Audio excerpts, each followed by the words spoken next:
There are many experiences people go through that change things in their lives, dramatic things, sometimes subtle. For me, a dramatic thing that took place in my life that I experienced was when the day my son was born. That was really a wonderful thing for me because it was very, very new. Already, my wife and I had just celebrated our first anniversary the day before, and I was only 30 years old. So as you can imagine, I was experiencing a lot of new things at that time. But this one was really dramatic, really had an effect on me, a profound one. All along the way, as my wife had doctor's visits, I was right there. I was able to be there with her during all those times, and I was really appreciative of that because it really helped me to understand what was going on, the reason why all the doctor's visits, everything that took place, and up until the day of the birth. Well, they had decided to do uh, to induce the labor of my wife because of the fact that she was experiencing preeclampsia or hypertension due to the pregnancy. So they gave her some drugs to induce the labor, and it was causing some difficulties for the baby as well as for her, and she wasn't dilating enough. So the doctor decided about 10 o'clock in the evening that he would do an emergency C-section. And he told me that if I wanted to, I could be in there with her. And I had decided to do that because I wanted to be right there when they took him out. And as I went in there, I was told that they were going to have right in there with us a pediatrician to check him out right away as soon as he was born because they wanted to make sure everything was okay. And I was relieved when they brought him out and he gave two good cries, and they said that he was going to be calm because of the drugs they had given my wife for the surgery. And you couldn't believe how relieved I was when the pediatrician had said that everything was okay, that he was healthy and there was no problems that he can see. So they told me while they decided or while they fixed my wife up to take her to the recovery room, they told me that I was going to accompany my son to the nursery. As I went up there, we went into the nursery. They took all his vital signs and they gave him a bath, cleaned him off really good, put him on a diaper, and waited for the doctor to come in and give him what they call their first checkup, which includes checking on the joints and making sure that everything is moving correctly, that they have the limberness that babies are supposed to have. And I was amazed at the fact that while they were doing this, I'd be talking, I'd be asking questions, and the baby would look at me, or he'd look my way. And I had took note of that, and I said something about it, and they told me that he wasn't able to actually see me, that they could detect shapes, but that was about it. But that all along the time that he was in the womb, he was able to hear voices, and so he was able to detect mine and recognize it. And that's why every time I spoke, he looked my way.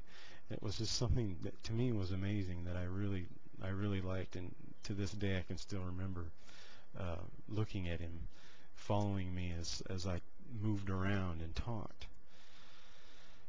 So afterwards, after the doctor looked at him and said that he was fine, they put this diaper back on and they swaddled him. Swaddling is, in case you didn't know, where they take a blanket and they wrap the baby in it in a certain way that it's folded in there and the baby can't get out of it very easily because they move around a lot. Their arms and their legs move around a lot. And so because of that, he's able to stay in there and stay warm.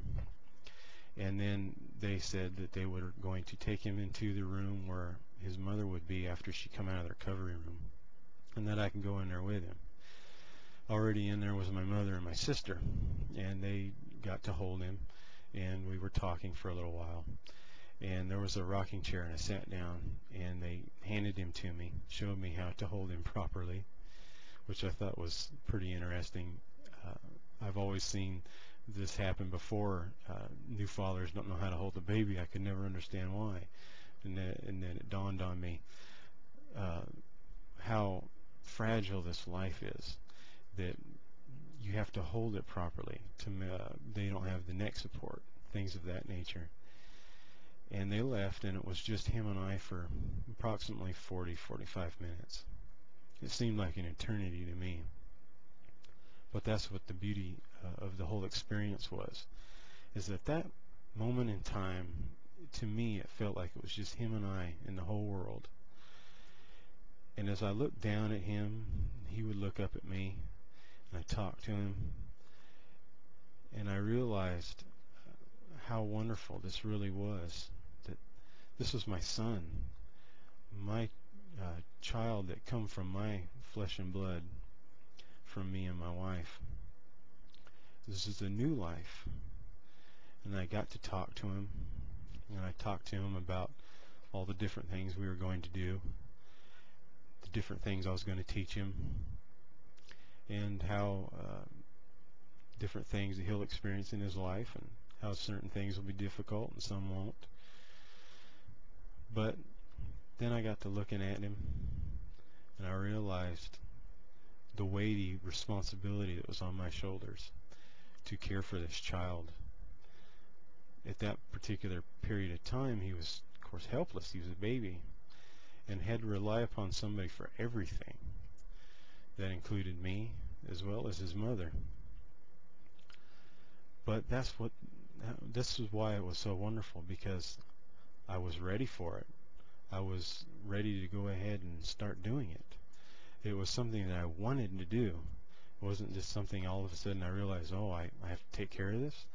It was more like I really wanted to do this. This was a decision that had already been made. There was no question about it. I looked down at him, and he was looking up at me, making these little clicking noises, making the little funny breathing noises babies make. And I really bonded with him at that particular time, and I just enjoyed it so much. And again, I can never stop talking about it, and I never stop enjoying relating the story. And I have told him different times about the day he was born and how it was just him and I for a while. And I know that at 5 years old, there isn't a whole lot that he can retain as far as memory is concerned of what I told him. But someday I will tell him more about it, and I'll tell him the experience that I had during that time and why it was so special to me. That's something that I enjoy sharing, and it's something that I know that I really will enjoy sharing with him, because it was just that moment was just him and I. And even though he can't remember it, I always will. And I'll always remember how enjoyable it was, and I'll always have those happy memories uh, that I'll carry with me for the rest of my life. And that he'll have the memories of me relating to him the story of that day, and how special it was for me, and what an effect it had on my life. And perhaps one day, when he gets older, he'll experience something in his life and that he will be able to share with me. But until that time, we have now. And every moment of his life I enjoy, and I always will. But that's the experience I had that really had an effect on me. Thank you.